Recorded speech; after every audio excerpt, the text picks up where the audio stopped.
안녕하세요. 제 채널로 돌아와 주어서 고마워. 구독을 클릭하여 최신 비디오를 시청하는 것을 잊지 마십시오.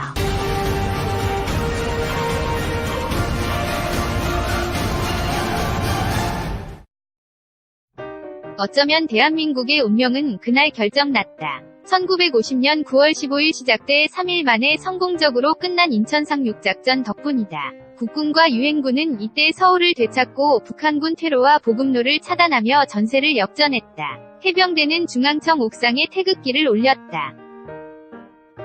군 당국은 지난달 25일부터 이틀간 동해 영토수호 훈련을 실시했다. 기존 독도 방어 훈련 규모를 2배 이상 키웠다. 평상시 독도 경비는 경찰이 맡지만 유사시 군이 방어 작전에 나선다. 이때 해병대 신속대응기동부대가 투입된다. 해병대는 상륙작전과 도서 방어 임무를 맡고 있다. 휴전선을 지켜내고 서북도서와 제주도 울릉도 등에도 배치돼 전략적 요충지를 방어한다. 적지역 깊숙한 곳에 상륙해 전쟁의 흐름을 바꾸는 전략적 임무도 포함한다. 지난달 13일 포항 도구 해안에서 상륙작전 훈련에 직접 참여해봤다. 한국 해병대뿐 아니라 한미해병대 연합훈련이 종종 이뤄지는 해변이다. 모래사장에 도착하자 상륙돌격장갑차가 눈에 들어왔다. 상장으로 불리는 상륙돌격장갑차는 해병대의 상징 중 하나로 꼽힌다. 한국 해병대는 지난 1998년 미국 기술을 바탕으로 국내 기업이 생산한 한국형 상륙돌격장갑차를 도입했다. 상륙돌격장갑차대대에서 운용하며 상륙작전 또는 지상작전을 지원한다. 상장을 운용해 병력뿐 아니라 장비와 보급품도 수송한다.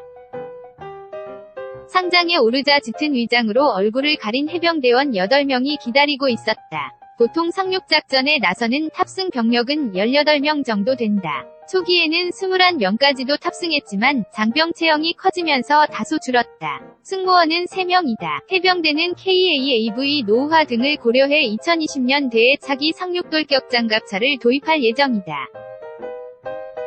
출동 직전 암흑으로 변했다. 후면 출입구가 닫히자 빛이 차단됐다. 상장 내부에 가득 찬 뜨거운 열기가 느껴졌다. 상륙작전 훈련을 위해 일단 바다로 출발했다. 상장은 보통 상륙지원함에 실려 이동한 뒤 목표 지점 해상에서 해안으로 상륙한다. 이날은 함정 지원 없이 상장 스스로 바다로 나간 뒤 다시 해안에 상륙했다. 처음 느껴본 감각이다. 밖이 보이지 않았지만 바다에 들어갔다고 느껴졌다. 상장은 무게가 27톤이지만 바다에 뜰 수 있게 설계됐다. 후면 스크루가 장착돼 수상 기동이 가능하다. 수상 속도는 시속 13.2km, 최대 이동 거리는 90km 수준이다. 속도를 올리자 기름 냄새도 가득 찼다. 출렁출렁 앞뒤로 기울여진 움직임이 느껴진다. 파도를 치고 나갔다. 바로 옆에 앉은 부소대장 김영찬 중사는 멀미는 별로 느끼지 않는다 고 말했다. 엔진 소음도 크기 때문에 대화가 쉽지 않았다. 앞이 잘 안 보일 정도로 어둡고 대화가 어려울 정도로 시끄럽고 땀이 줄지어 흐르는 무더운 상장 안은 고독한 장소다. 해병대원은 무덤덤하게 이겨냈다. 김 중사는 상륙한 뒤 이동 방법과 적 위치를 신속하게 파악할 생각을 한다 고 말했다. 최현우 상병은 어둡다고 공포를 느끼지 않는다며 상장 내부가 많이 흔들렸지만 제한사항은 아니다며 힘주어 말했다. 이제 상륙이다. 상장이 해안 쪽 방향으로 회전하는 움직임이 느껴졌다. 이때 분주한 준비가 시작됐다. 해병대원은 구명조끼를 벗고 상륙에 대비했다. 장비를 점검하고 마음도 다시 세웠다. 실전처럼 제대로 하자 네 우렁찬 목소리가 상장을 흔들었다. 해병대원은 항상 목소리가 크다. 이날 부대를 들어서고 나설 때마다 귀청을 뚫을 듯 큰 격려 구호가 울렸다.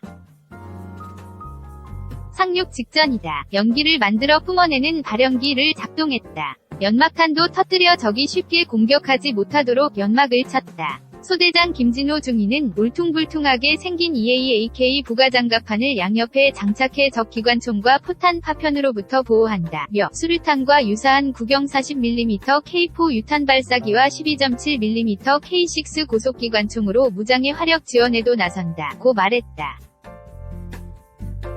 출렁이던 느낌이 사라졌다. 육중한 상장이 지상에 올라가는 충격이 느껴졌다. 이제부터는 궤도로 움직인다. 지상에서는 최대 속도는 72km로 빠르게 움직이고 이동거리는 480km까지 가능하다. 후면 출입구가 열리면서 빛이 쏟아져 들어왔다. 이때 해병대원은 함성을 지르며 밖으로 쏟아져 나갔다. 기자도 함께 뛰었지만 발이 움직이지 않았다. 모래사장에 올라선 발은 자석처럼 그대로 멈췄다. 게다가 모래사장은 울퉁불퉁하다. 궤도가 만들어낸 구덩이가 깊이 파였다. 무릎 높이까지 올라와 넘어질까 봐 신경 쓰였다. 실전이었다면 기자만큼 쉬운 표적도 없을 것 같다. 앞선 해병대원은 벌써 저 멀리 뛰어가 공격 자세를 잡았다. 기자는 허겁지겁 뒤늦게 도착했다. 김중사는 평상시 실전과 같은 체력 훈련을 한다며 완벽한 전투준비 태세를 강조했다. 기자는 훈련이 끝난 뒤 직접 조종석에 올랐다. 그간 탑승에 조종했던 장갑차 전차와 비교하면 차이가 크다. 조종석 공간은 매우 넓어 편했다. 하지만 출발하고 멈출 때 느껴지는 무게가 달랐다. 차체 크기가 워낙 크고 높기 때문에 더 긴장하게 됐다. 상륙 훈련이 끝났다고 끝이 아니다. 바다를 다녀온 상장은 곧바로 장비 점검과 세척을 받는다. 바닷물에 들어있는 염분은 장비를 쉽게 부식시킨다. 파도가 심하게 칠 때는 발이 잠길 정도로 많이 들어온다. 눈에 잘 안 보이지만 곳곳에 스며들기도 한다. 콸콸 상장 아래 배수구를 열자 바닷물이 쏟아져 나왔다. 터진 물줄기는 끝이 없는 듯 계속 쏟아졌다. 물 빼는 작업이 끝나면 물 뿌리는 세척에 나선다. 엔진이 들어있는 공간도 예외가 될 수 없다. 직접 안으로 들어가 꼼꼼하게 세척한다. 황필현 하사는 해수가 유입돼 소금기가 낄만한 곳을 세척한다. 전기선과 오일이 들어가는 곳을 피해 수압을 조절하며 세척한다. 고 설명했다. 직접 해보면 역시 어렵다. 기자도 세척에 나섰는데 강한 수압을 이겨내며 빗자루 쓸 듯 잡아내기 어려웠다. 자칫 놓칠 수 있다는 생각에 긴장은 높아갔다. 안팎으로 세척이 끝나자 여름 태양빛을 받아 달궈졌던 차체가 식었다. 이날 마주친 모든 해병대원 눈빛은 날카로웠다. 상륙훈련에 나선 장병은 적을 단번에 잡아낼 듯 굳은 결의를 담고 있었다. 소병은 꼼꼼했다. 작은 규정 위반도 허용하지 않았다. 부대 안에서 이동하니까 괜찮겠지라며 방심한 기자에게 안전벨트를 착용하라는 지적이 날아왔다. 부대 곳곳에 배치된 경계병도 든든했다. 해병대 제1사단이 위치한 포항은 휴전선과 300km 떨어져 있다. 하지만 해병대원은 휴전선 바로 앞에 선 것처럼 긴장을 놓지 않았다. 이런 해병대원이 있다면 걱정 없겠다는 생각이 절로 들었다. 등 떠밀려 임무에 나선 해병은 단 한 명도 없기 때문이다. 김중사는 대한민국은 삼면이 바다로 둘러싸여 있어 상륙작전 임무를 맡은 해병대에 지원했다. 면서 훈련과 임무는 어렵지만 단 한 번도 해병대에 들어온 걸 후회한 적은 없다고 말했다. 귀신 잡는 해병대 신화는 계속된다. 한국전쟁 중 수많은 전공을 쌓았던 해병대는 베트남 전쟁에 파병된 한국군 최초의 전투부대이기도 했다. 해병대는 2010년 연평도 포격전에서도 비처럼 쏟아지는 포탄 속에서 물러서지 않았다.